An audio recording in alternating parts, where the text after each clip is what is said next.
Comunidad de ADN 40, un gusto darles la bienvenida a este espacio en redes sociales. Hoy es 28 de junio, es el Día del Orgullo. Tenemos que estar orgullosos de decir quiénes somos, cuáles son nuestros colores y qué es lo que nos gusta específicamente también, ¿verdad? Y bueno, hoy tenemos una cobertura especial aquí en ADN 40. Tenemos un invitado muy especial, César Flores Mancilla. Él es director general adjunto de quejas del Consejo Nacional para Prevenir la Discriminación, CONAPRED. En muchas palabras, esa es chiquita. Y bueno, hola César, ¿cómo estás? Hola Hernán, ¿qué tal? Muy buenas tardes. Un gusto estar este día con ustedes y con su público. Muchas gracias por estar con nosotros, por la invitación y en especial en este día que has de estar por todas partes. Oye, Así- oye, hay muchas veces que escuchamos la palabra CONAPRED y la verdad es que muchos pueden no saber qué pasa. No tenemos que descubrirlo al mismo tiempo, pero sí tenemos que saber qué hace CONAPRED contra la discriminación y en especial eh, con la diversidad sexual. Con todo gusto, Hernán. Mira, CONAPRED es la institución del Estado mexicano, es el Consejo Nacional para Prevenir la Discriminación. A veces nos dicen la CONAPRED y no nos incomoda, nos encanta también que nos digan la CONAPRED, pero somos el Consejo Nacional encargado de prevenir la discriminación en todo el territorio nacional. Somos un organismo sectorizado a la Secretaría de Gobernación, creado desde el año de 2013 y que tenemos, creado desde el año de 2003. De 2003 es nuestra ley, el Consejo empieza a trabajar en 2004 y tiene diversas acciones, tres grandes ejes de intervención a favor de la defensa de la comunidad LGBT. En primer lugar, el mecanismo de quejas, que es un mecanismo en donde las personas que sufran algún tipo de discriminación cometido por alguna persona particular, por una empresa o por una autoridad federal, pueden acudir a CONAPRED a presentar una queja en contra de esos actos de discriminación. ¿Qué hacemos a través del mecanismo de quejas? En primer lugar, si se trata de un hecho que no es grave, buscamos conciliar a las partes y llegar a un acuerdo de forma voluntaria. Si esto no fuera posible, lo que hacemos en CONAPRED es que investigamos los hechos y dictamos una resolución que es de cumplimiento obligatorio. Esto es muy importante, Hernán, porque a diferencia de la CNDH, que dicta recomendaciones que pueden cumplirse o no y que no tiene competencia tratándose de personas particulares, CONAPRED sí tiene competencia frente a particulares, tiene competencia frente a empresas u otras personas morales y frente a autoridades federales, y nuestras resoluciones son de cumplimiento obligatorio. Pero no solo tenemos el mecanismo de quejas, CONAPRED también busca eliminar las prácticas discriminatorias a través de otras dos grandes vías, que es el área de estudios, capacitación y encuestas, que esto es muy importante. En CONAPRED contamos con publicaciones en línea, que son estudios especializados en diversos ámbitos que tienen que ver con la comunidad LGBT. Por ejemplo, tenemos publicaciones con glosarios sobre la diversidad y el lenguaje incluyente, sobre discursos de odio, sobre guías de acción pública para prevenir justo actos de discriminación en contra de la diversidad sexual. Y también tenemos, por ejemplo, encuestas que han sido muy importantes. En ese sentido, el CONAPRED ha sido pionero para la elaboración de este tipo de encuestas. La EDOSIC, la encuesta nacional por discriminación por orientación sexual e identidad de género, nos da una idea de cómo está la discriminación en contra de la comunidad LGBT, pero también tenemos encuestas generales en temas de discriminación y recientemente una encuesta sobre la realidad que viven las personas intersexuales. Son mecanismos que nos dan una información, el dato duro de cómo está la discriminación en nuestro país. Y finalmente tenemos también otra vía de intervención, que es la política pública y la legislación, a través del Programa Nacional por la Igualdad y la No Discriminación, que busca transversalizar el enfoque incluyente y de no discriminación en todas las políticas públicas que realizan todas las dependencias y entidades de la Administración Pública Federal. Eso sería, en términos generales, las tres grandes vías de acción que tiene CONAPRED para prevenir actos de discriminación en contra de la comunidad LGBT. Oye, César, y justamente hablando de estos números, de estas encuestas, de estas estadísticas que me dices, ¿cómo vamos? O sea, ¿qué es lo que dicen en este año 2021? Pues mira, son datos muy reveladores. Eh, por ejemplo, el 40% de la comunidad LGBT se queja de haber sido objeto de alguna negación a un derecho, el 30% de haber sufrido un acto de discriminación. Cuando le preguntas a las personas si le rentarían una habitación de su vivienda a una persona trans, a una mujer o un hombre trans, el 33% de las mujeres dijeron que no y el 41% de los hombres también se negaron. Cuando le preguntas a las personas si aceptarían que su hija o hijo se casara con una persona de su mismo sexo. El 40% de las mujeres dijeron que no lo permitirían y el 46% de los hombres dijeron que no lo permitirían. Y el 64% de las personas entrevistadas en estos mecanismos que acabamos de comentar dijo que no se justifica o se justifica poco el que dos personas de su mismo sexo vivan juntas. ¿Esto qué nos refleja, Hernán? Nos refleja que aún existe en el imaginario social, en la colectividad social, prejuicios y estereotipos negativos que tenemos que desmontar.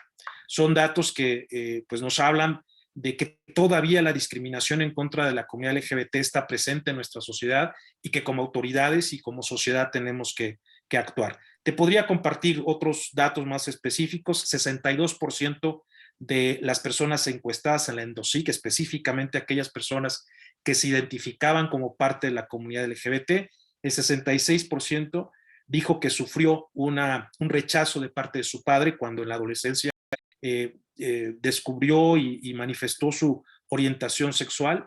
El 59.1% sufrió ese rechazo de parte de su madre. El 57.9% dice que se respetan poco los derechos de la comunidad LGBT. Y fíjate, esta conducta, estos datos son reveladores, Hernán. El 92% de las personas encuestadas dijo que tuvo que esconder su orientación o identidad de género en la familia durante toda su adolescencia. El 90.3% es un vecindario y el 87.4% en la escuela. Y nada más para darnos una idea, y con esto voy concluyendo esta parte, el 87.8% manifestó que recibió burlas o maltratos en la escuela, el 80.8% en su vecindario, el 69.3% en la familia. Y agresiones ya físicas, el 26% lo recibió en escuelas, el 11% en la familia y 9.5% en el vecindario. Esto, insisto, refleja justo este escenario todavía estructural que representa un reto muy importante en el cual tenemos que trabajar como sociedad y como autoridades. Números que tenemos que cambiar, ¿cómo? Bueno, normalizando ver esto con respeto, porque creo que a lo largo de los años nos hemos entrenado como sociedad para no hacerlo, y justamente me gustaría contarte, la comunidad siempre está en grupos, hemos aprovechado las redes sociales y las hemos exprimido, y te quiero contar una experiencia que vi en uno de estos grupos, porque justamente tú tocaste lo de las rentas, lo del alquiler. Un chico subió una captura de pantalla donde quien le estaba rentando, obviamente blurreó el nombre, le preguntó, ¿tú y cuántos más van a vivir en la habitación? No en el departamento, era departamento. Y le dice, yo y mi pareja. Y dice, ok, tú y tu esposa. Y él le dice, no, yo y mi pareja. Y dice, ¿cómo? ¿Tienes esposo? Y le dijo, sí. Y jamás le volvió a contestar. Eso es una experiencia y una historia que se repite todos los días y tenemos que cambiarlos. Y es justamente mi siguiente pregunta. ¿Cuántas denuncias de este tipo recibe CONAPRED? Pues mira, Hernán, de 2018 a 2021 hemos recibido 184 quejas que tienen que ver con justo esta negación de derechos de parte que sufre la comunidad LGBT, la gran mayoría por su orientación sexual, por su identidad y género, por su condición de salud. La gran mayoría de estos actos de discriminación que se denuncian se presentan en un 36% en el ámbito laboral. Es donde hay más incidencia de actos de discriminación, particularmente personas que han sido despedidas por revelar su orientación sexual o su identidad de género, o asumir su identidad de género. Sigue siendo el espacio laboral ya en el sector privado o en el sector público donde sigue habiendo estos actos de discriminación. Y aquí sí hay que llamar mucho la atención, Hernán. Muchas veces empresas, corporativos, bancos, aseguradoras, grandes transnacionales se venden como muy incluyentes, ¿no? En el mes de junio se visten con los colores Sí. arcoíris, pasa el mes de junio, esa aparente visibilidad se pierde y la cultura de inclusión no necesariamente se realiza de forma cotidiana. Seguimos viendo todavía en todo el sector privado y público que el sector laboral sigue siendo un sector altamente discriminatorio para las Oye, personas. justamente no te quiero interrumpir, Sí. pero quiero hacer hincapié a esa información que dices. Justamente las marcas hacen eso y yo creo que los que pierden son ellos, porque la comunidad, bueno, no tiene la cara tapada, se da cuenta de esta situación, se da cuenta de que este año tal vez no hubo carros alegóricos a quién pagarle y a influencers y a personalidades pues no se les dio dinero, entonces ya no se volvieron aliados, ¿no? Entonces es una Así es. situación que quería hacer hincapié. Yo te, exacto, yo te diría, en primer lugar es un tema de dignidad humana. Nadie puede discriminar y ninguna discriminación se justifica.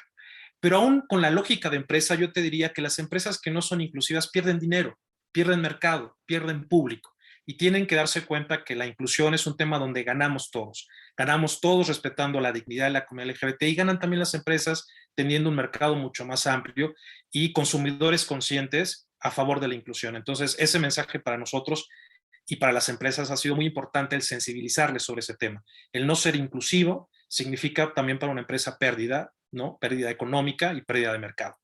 El otro espacio donde también tenemos todavía actos de discriminación es en el espacio de ciertos servicios abiertos al público. Me refiero a espacios recreativos como, por ejemplo, gimnasios, centros comerciales, tiendas, que también tienen actos de discriminación. Ya no solo a sus empleados, sino nos estamos refiriendo a servicios que se prestan en general al público y que hay actos de discriminación porque se les niega la prestación de algún servicio. Y finalmente también tenemos en el último reducto, pues también en la escuela se han presentado casos de discriminación en contra de niñas, niños y adolescentes que pues desde temprana edad empiezan a manifestar una identidad o una expresión de género no heteronormativa, sino diversa, y que han sufrido actos de discriminación. Justo una de nuestras encuestas, la Endosig, revela que la escuela, como te comentaba hace rato, pues para algunas personas de la comunidad LGBTI, pues representa un espacio muy complicado de convivencia, donde hay abusos, donde hay burlas, donde hay bullying escolar y donde la pasa no de la mejor manera, no se respeta su integridad como individuos. Justamente el otro día estaba leyendo de algunas personas que apostaban por educación especializada para que los niños estuvieran en un entorno seguro, cuando la verdad es que no tendría que ser así. Tendría que ser lo normal, ir a cualquier escuela, a cualquier institución y ser tratado de una manera igualitaria, ¿no? Entonces, me gusta que hayas tocado ese tema. Y en cuanto a las denuncias, en general, ¿cuál es el tipo de discriminación que más se repite en estas denuncias en CONAPRED?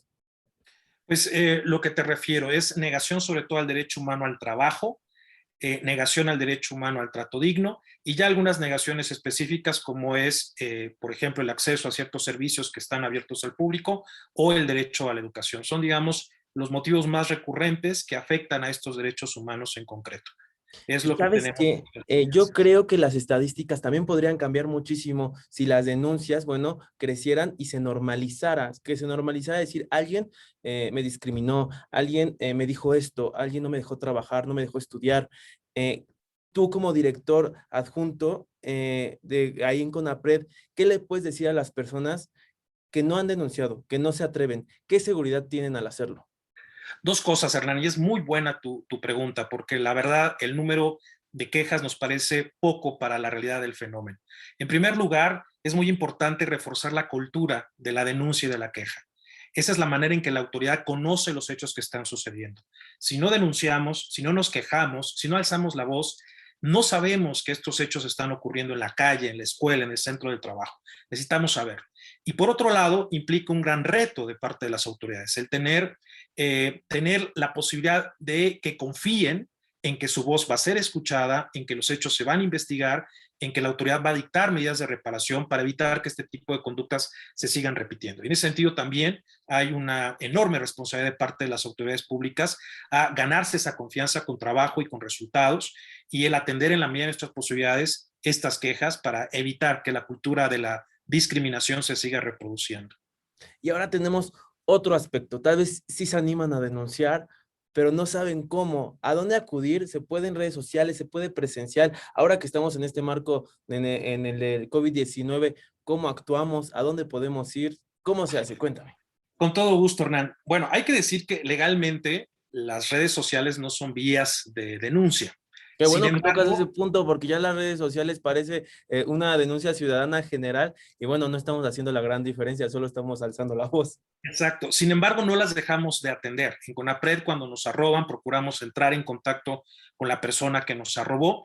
A veces, tú lo conoces muy bien, lo sabemos, son cuentas anónimas donde no es fácil identificar a la persona que está denunciando, pero buscamos en un ambiente de confianza, de confidencialidad y reserva, el entrar en contacto con ellos o hacerles saber las vías legales con las que cuenta CONAPRED para atender estas quejas. ¿Cuáles son? En primer lugar, un número telefónico, 55 52 62 14 90, un número gratuito, 800 543 0033, nuestro correo, que es quejas@conapred.org.mx, y la página de internet www.conapred.org.mx. Ahora, en el ámbito de la pandemia, dado que nuestras instalaciones están ubicadas en Ciudad de México, tenemos temporalmente suspendida la atención personal, porque estamos en semáforo amarillo, pero cuando el semáforo cambie, con muchísimo gusto, también nuestras instalaciones ubicadas en Dante 14, en la colonia Anzures, en la alcaldía de Miguel Hidalgo, en la Ciudad de México, están abiertas, por supuesto, para brindar cualquier tipo de orientación. Pero en este momento,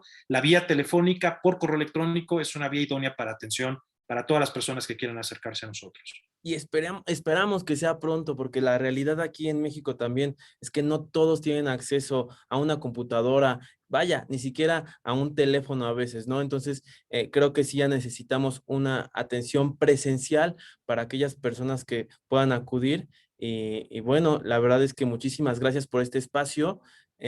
César Flores Mancilla, director general adjunto de quejas del Consejo Nacional para Prevenir la Discriminación, CONAPRED, aquí en ADN 40 con nosotros. Muchísimas gracias por esta colaboración, por brindarnos un poco de tu tiempo para que la gente pueda informarse y lo más importante, para que sepa que todos somos iguales, ¿verdad? Así es, Hernán. Somos personas diferentes, pero iguales en derechos, y por ello tenemos que seguir trabajando. Qué bello lo dijiste. Muchísimas gracias, César. Hemos llegado al final de este live, pero tus redes sociales también para que te sigan y para que sepan a dónde acudir, también de CONAPRED, cómo los podemos encontrar. Pues las redes sociales son las de CONAPRED, son las que tenemos a Así lo disposición. buscamos literalmente, @CONAPRED. Exactamente. Tenemos ahí nuestro Facebook, tenemos también Twitter y tenemos Instagram. Ustedes ponen @CONAPRED y ahí encuentran con todo gusto las redes sociales del Consejo. Muy bien. Bueno, César, muchísimas gracias y gracias por este espacio y este tiempo. Un gusto. Hasta luego. Hasta luego.